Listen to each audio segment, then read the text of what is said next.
Hello there, Cancers. I hope this video is finding you well.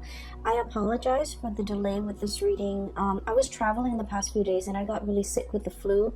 I caught it on the plane, so I was really under the weather and there was no way I could get this video done for you guys on time, so I apologize. I wanted to, feel well before I can start the videos rather than shortchange you and do a video that might not be when I'm not feeling at my best, okay? So I apologize. Without further ado, let's go into this reading here. First of all, I see it's a scene near the window, okay? So there's like light streaming through a window. And as I look up, I see like little boxes, and it's mirrors, okay? They're like very, very small. There are like 10, 15 of them, or a lot of them. They're kind of tied up with like fishing wire, which is a clear wire, right? It's very thin, it's very clear, it's translucent. And they're hung from the window. So these frames with mirrors on them, they're kind of spinning, okay? And the light is streaming through them and hitting them, and it's bouncing off the light. So I see a lot of just reflections, a lot of reflections, a lot of mirroring energies, and a lot of just bouncing back and forth, like deflecting, bouncing, as well as the mirror spinning. So it's just, that's what the message I was getting is, there's a lot of reflection, there's a lot of contemplation, there's a lot of mirroring energy. And as most of you are aware, anytime we are dealing with another person, the communication, the interaction, it's a two-way street. And so if we're approaching somebody and they seem very standoffish, they seem really just, they seem as if they don't want to interact with us, we're going to get defensive, we're going to recoil, and we're going to kind of like mirror that energy back to them, right? And because you guys are a water sign, you guys are deeply, very sensitive. You're very sensitive. You also pick up nonverbal cues really well, okay? Water signs are so adept at that. And so you sense people's energies, you sense people's attitudes, their tone, the words they use, everything comes out as if you're able to read their true intention. And so I feel like there is a significant relationship in your life, and this is somebody that you're dealing with, interacting with on a regular basis, and you have a strong emotional connection with. And I feel like the way in which the two of you are dealing with each other, I see almost like this dance with the mirrors, okay? I'll reflect back whatever I'm getting back. So it's like you're not approaching each other with your true, authentic self. You're mirroring exactly whatever they give you, and they likewise. They're mirroring whatever you give them. I feel that you're not able to show your true colors or your true intentions because you're deeply sensitive. You don't want to get hurt. You don't want to feel rejected. You don't want to say something and have the other person shoot down your ideas, shoot down your plans because, you're sensitive. But I feel that the person that you're dealing with, kind of like that sun streaming through the window, it's vibrant, it's fiery, it's passionate. And this is somebody who's very verbose, who's very opinionated, who's very like, in a normal interaction, they are very authentic. They have strong opinions, they have strong ideas, they have plans, and they're able to verbalize all of these. But when they're interacting with you, because they see you very skittish, very, I want to say slow to act, slow to move, they feel rejected because this person has a lot of pride, okay? So I feel like two people coming together, and one person, you, deeply sensitive, and the other person has a lot of pride. And both parties are very afraid about getting hurt. because, you know, one person is like saving face and the other person is just like emotionally, I don't want to get hurt. And so we have a little bit of a stalemate here where there's lack of communication, meaningful communication, where there's a lack of being able to come together, being able to talk about things, being able to reconcile, being able to resolve issues, resolve problems, because both of you have your walls up and both of you have your own hang-ups and your own blockages that's disallowing the two of you to come together. So lots of mirroring energy. One person might say, you know, like, hey, do you want to go out on Friday? And then I feel like they might say that to you. And then you kind of hesitate. You're thinking, you know, you're pausing and you're thinking like, what do I have to do Friday night? Is there anything important? But because you take that step back and because you hesitate without telling them, give me just 1 second, let me think about, you know, what I have to do on Friday night. Because you're not able to tell them that, they see you hesitate, they see you taking a step back, and they mistakenly think that, oh, this person, you know, the Cancer, doesn't want to go out with me, doesn't want to see me, is not interested. And so they back off, and they might say in a very flippant way, oh, it's okay, I'm actually busy anyways. Or they might inadvertently say, you know, Joan and Mike, my other friends are going to be there, you should come with us if you like. And then they dash off because their pride has been hurt because they feel rejected. So I just feel like there's so much miscommunication. And we need to be very aware. And, you know, this is not on you because, like, the energy is mirroring, right? I don't feel this is entirely on you. But I just feel that there is a strong need to communicate, okay, a very strong need to communicate. Look at this roar. This is the Five of Wands, fighting, arguing, not being able to agree on things. But look at this roar. This is really powerful. This is somebody who's very, very pissed off. This is somebody who has so much to say, and yet, when you look at this card, you feel the frustration, right? You feel the anger. You feel the need to communicate, and yet we're looking at it and we don't hear any noise, right? So this is what I mean. I just feel like there's so much that needs to be hashed out. There's so much that needs to be said. And look at this. One person is screaming and the other person is recoiling. The other one is conflict avoidant. The other one is like, you're being uncouth. You're being too melodramatic. You're being... So like, one person has so much they want to say, and the other person, I feel, is being dismissive. And so, this spread is ripe with miscommunication, misunderstanding,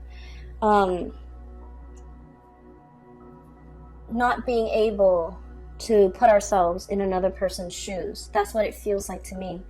They with you or you with them. And whenever I see that happen, whenever I see a situation or the energies that where one person is not able to understand where the other person's coming from, and one person is, you know, accusatory, like, oh, that person's so melodramatic, that person is such a drama queen, that person like blows things out of proportion, that person is you know, too impulsive, whatever it is, like these accusations.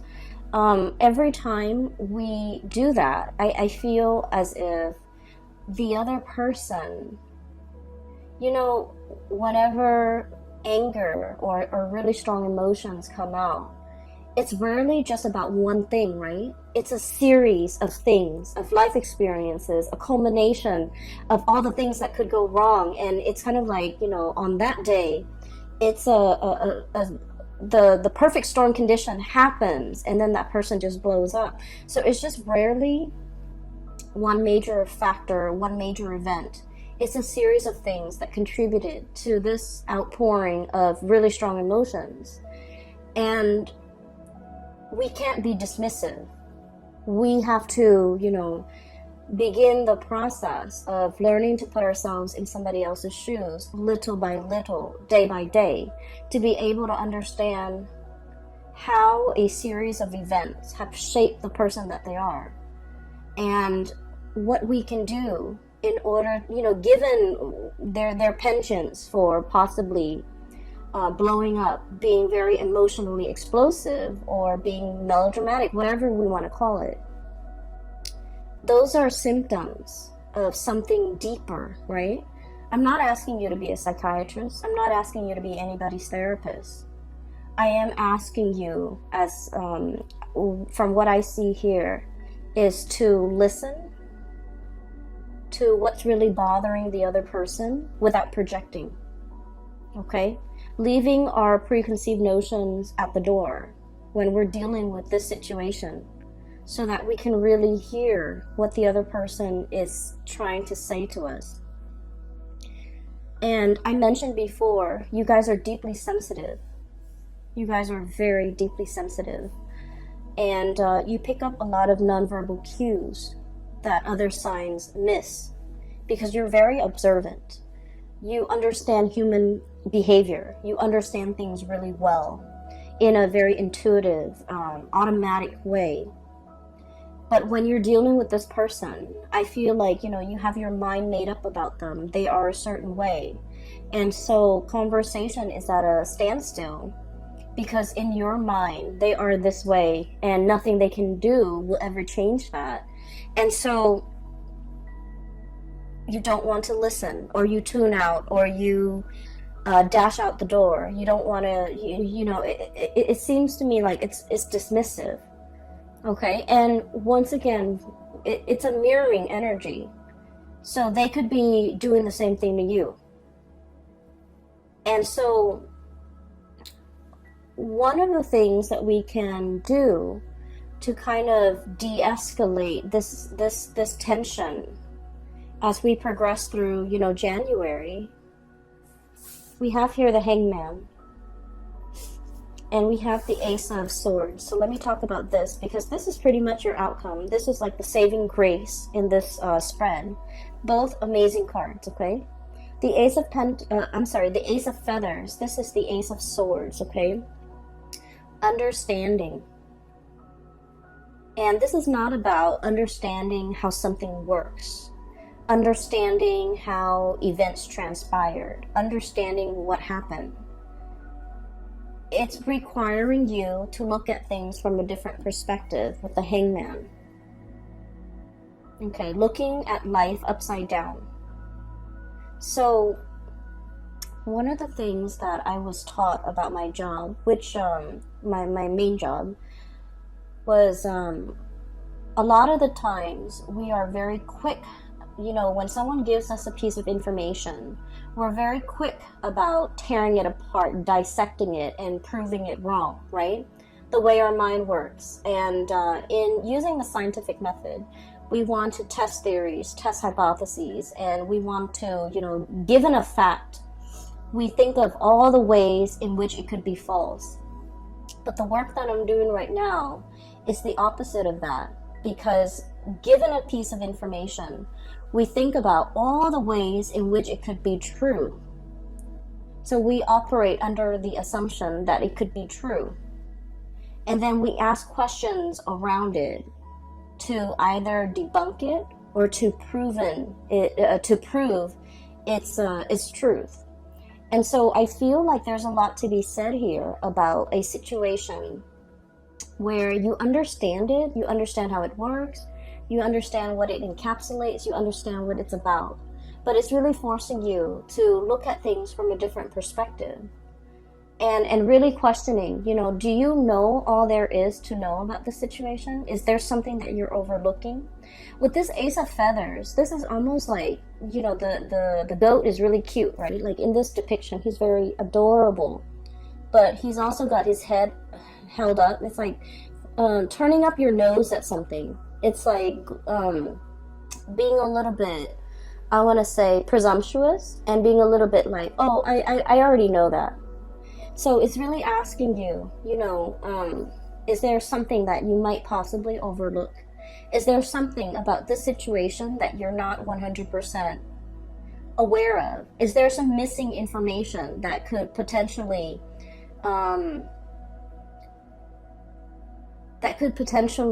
dissuade you from a specific course of action or a specific opinion?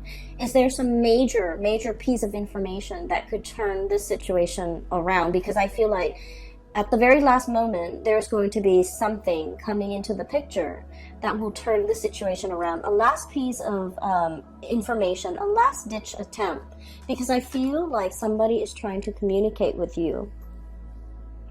And then I also feel you could also be dealing with somebody who you're trying to communicate with, and they're like, I already know everything. So they could appear very haughty, very like a know-it-all, or very much like very fixed in their opinions.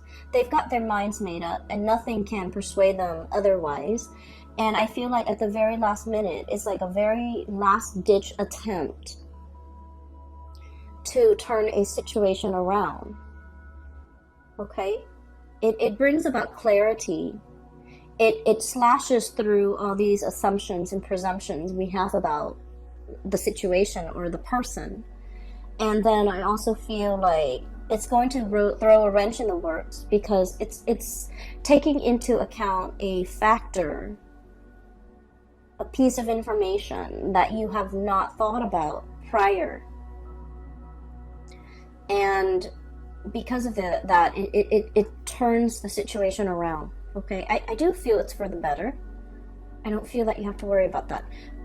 There is another message or another image there was another image that came through when I was shuffling, so let me talk about it really fast, because I feel like it's echoing the same theme, but maybe it might apply for some of you. I see this baby. He's a little boy. He's a toddler, like really young toddler. So, you know, he's at an age where he can crawl around and can make noises and stuff, right? So like probably around 2 or 3. He's sitting on a couch, and it zooms into him sitting on a couch, and he's so adorable. And I'm kind of seeing his profile. He's looking this way, okay? He's on the couch, and mom and dad are kind of walking past him, walking back and forth, possibly packing, maybe moving, renovating the house. Either way, they're very busy. They're walking back and forth. And he's looking at all this activity around the house. He's looking at mom and dad pacing back and forth. And he's confused. You know, he's just like, why does it feel so tense in here?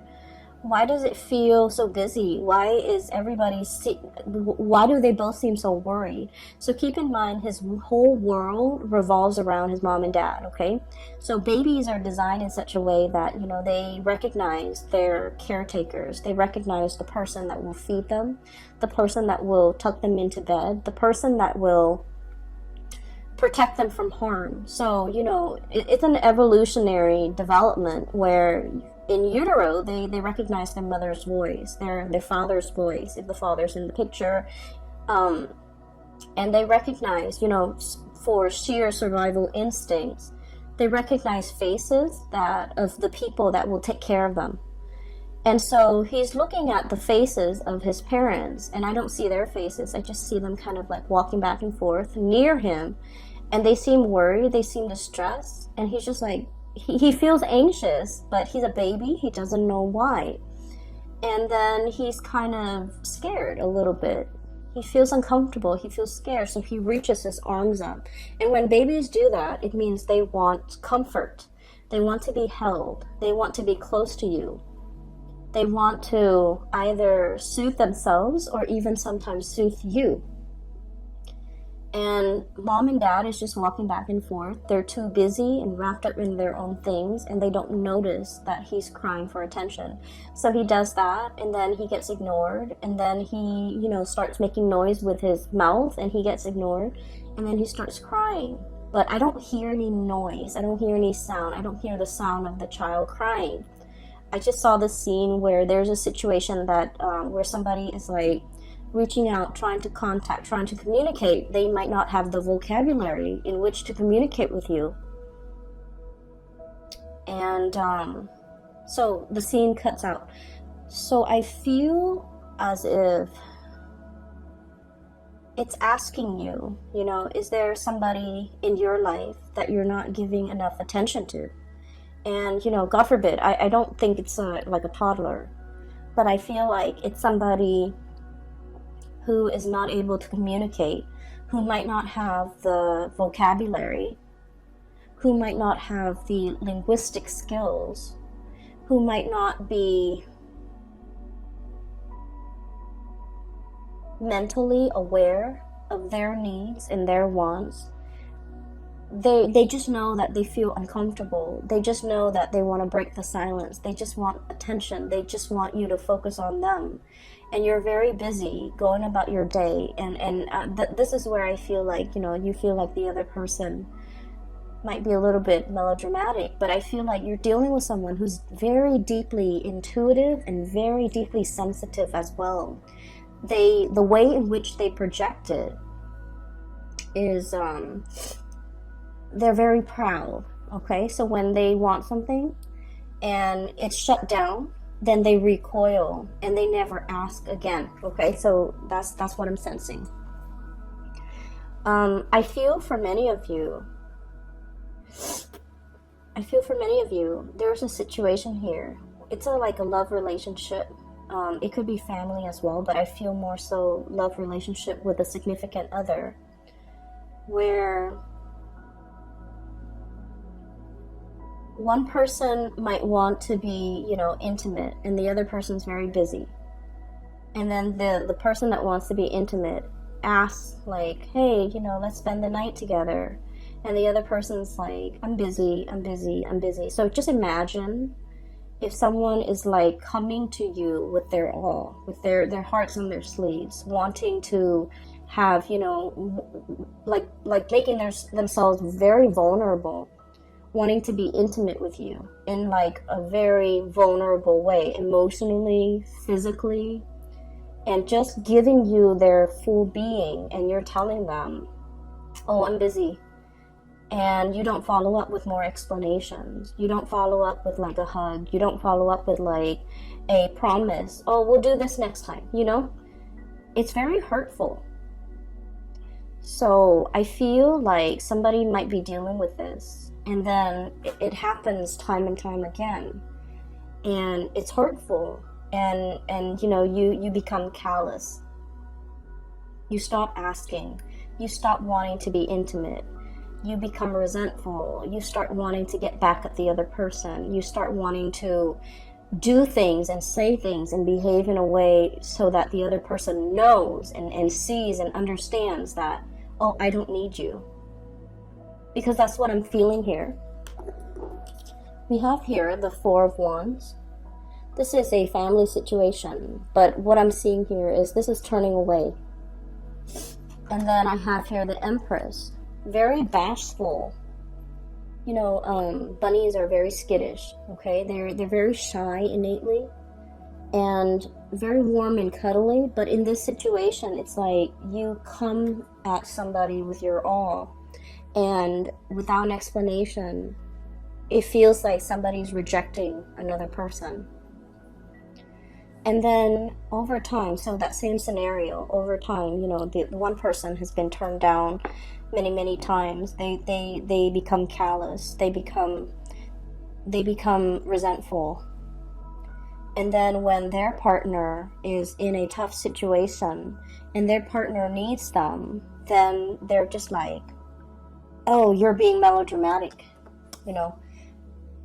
You should learn to take care of that yourself. So I feel here there's deeply entrenched resentment and deeply entrenched resentment that is coming to the light. And I feel that this conversation, there's going to be a communication breakthrough. Thank God. because everything is done so subversively and so like passive aggressively. It's really frustrating for me to see this and you know, and be in it. It feels so uncomfortable.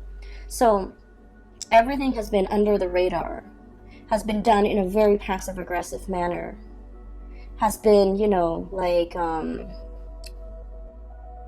it's like fumbling around for your keys. You're frustrated.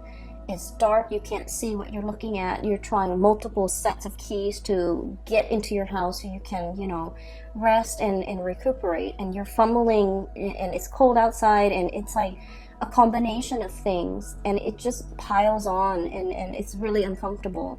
And I feel like it's so subversive, under the radar, looking on at a situation, wondering what the other person's up to, and yet not willing to communicate, like, what are you doing today? How was your day today? Just like silent treatment, I feel. Silent treatment, passive aggressiveness, silent treatment, everything is done under the radar. It is so uncomfortable for me to read this. I hope you guys are not dealing with this, because as a water sign, I can't imagine this being a comfortable place for you to be in, or a comfortable relationship for you to have to endure. You know, we don't have to endure relationships, but that's what it feels like here. And then I also feel like somebody is very prickly. Porcupine. Somebody's very prickly. Imagine slight. You could give them a compliment and they're defensive, you know, and they're just like, what do you mean by that? And even though you're giving them a compliment, a perfectly sincere compliment, so I feel like there's just so much room for misunderstandings here. And like I said, the saving grace is that there will be an uproar, that there will be a communication breakthrough. And the moment when this happens, I just would urge you to let them talk, hear them out. Let the stream of consciousness pour out, because you're dealing with a situation where it's not just about one thing that you know created the misunderstanding. It's a series of things, layers upon layers of BS, you know, evasiveness, resentment, missed opportunities, just like layers and layers of it piled on. And they need to get that off their chest. They need to unload, and they want you to understand it's not just one thing, Cancers. It's a myriad of things. And I just feel like you're dealing with someone who is not sophisticated with the way in which they express themselves, okay? So let's just say, and let me explain what that means. I don't want cross-watchers to get offended, but this is what I want to say, especially if you're a cross-watcher and you're a fire sign. Lack of sophistication when it comes to communication, and this has nothing to do with the way which you communicate, but it has something to do with the way in which you communicate with your Cancerian person. Does that make sense? So this is not about, you know, you being a bad communicator. This is just you communicating in a way so that the Cancer person can understand. So let's just I'll give you an example. I'll use Cancer and Sagittarius because that's a really hot duel right now. Okay, so Cancers and Sagittarius, they're walking around. Okay, it's kind of like a cool day, not too hot, not too cold. And the Sagittarius is, you know, Sagittarius is dressed really well, and Sagittarius is expecting for it to get really cold. So Sagittarius wore her winter boots and her winter coat, walking around with Cancers. Cancers, you know, of course, checks the weather and knows that it's not going to be too hot. So Cancers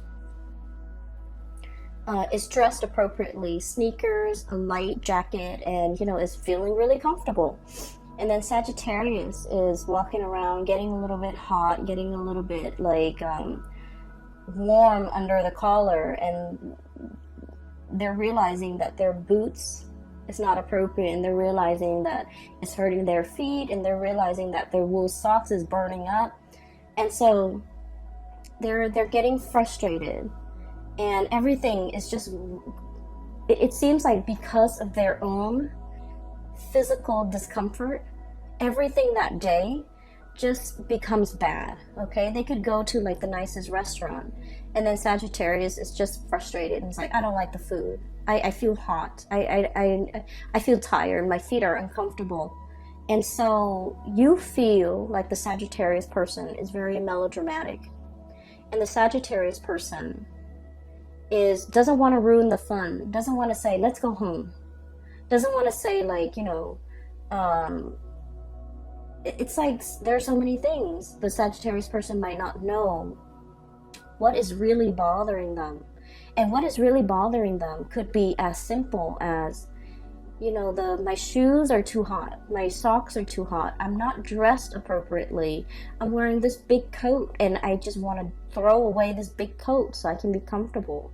But the Sagittarius might not know how to verbalize all these things, all of these factors that are affecting their emotional state. And so when they are upset, they just lash out, like they're frustrated and they're angry, and they're picking at the things that's right in front of them rather than getting to the root of the problem. Okay? And so I feel like, this lack of sophistication when it comes to being able to know exactly what's bothering us, what is the root of the problem.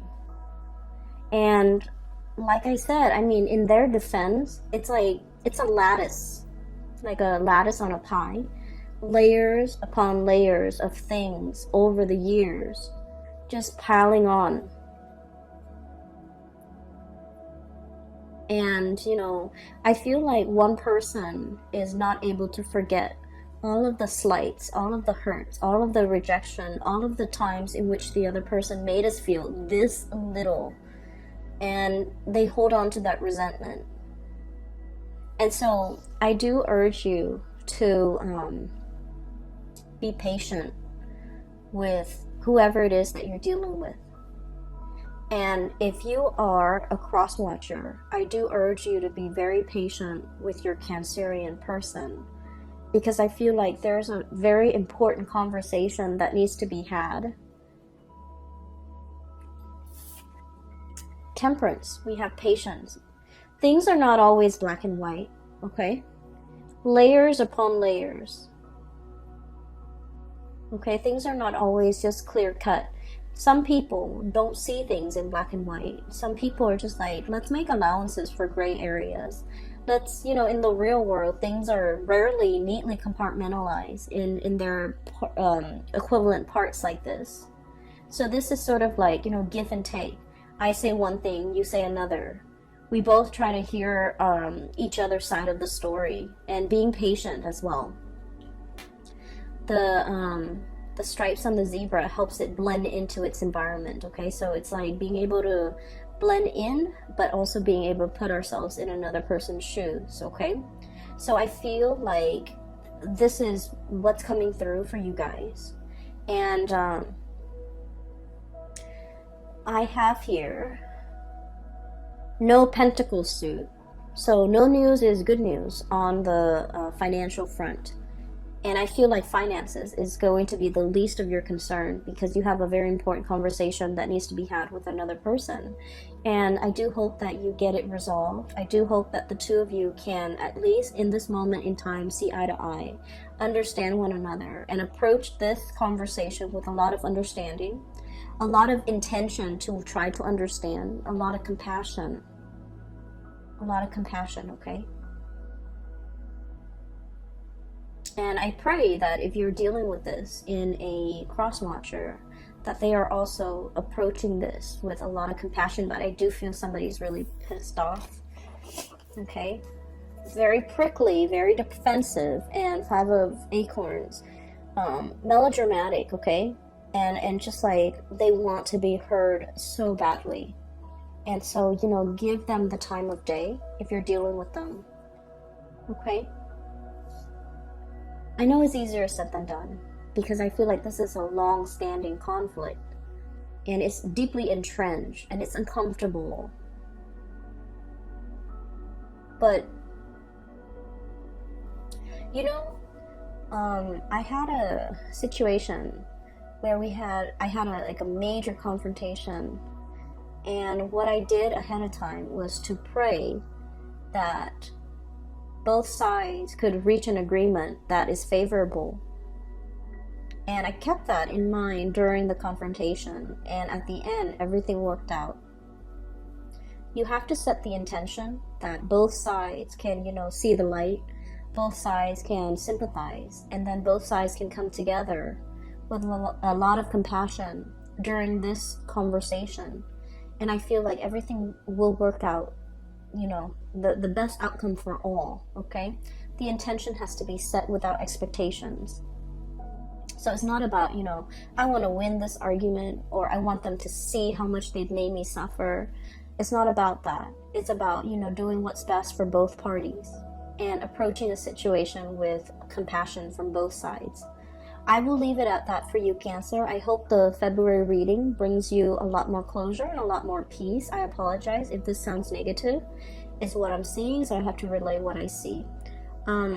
Once again, I apologize for the delay with this reading. I wish you all the best, okay? Take care of yourself, and I hope that everything clears up so we can start, the new year with new energies, okay? Take care.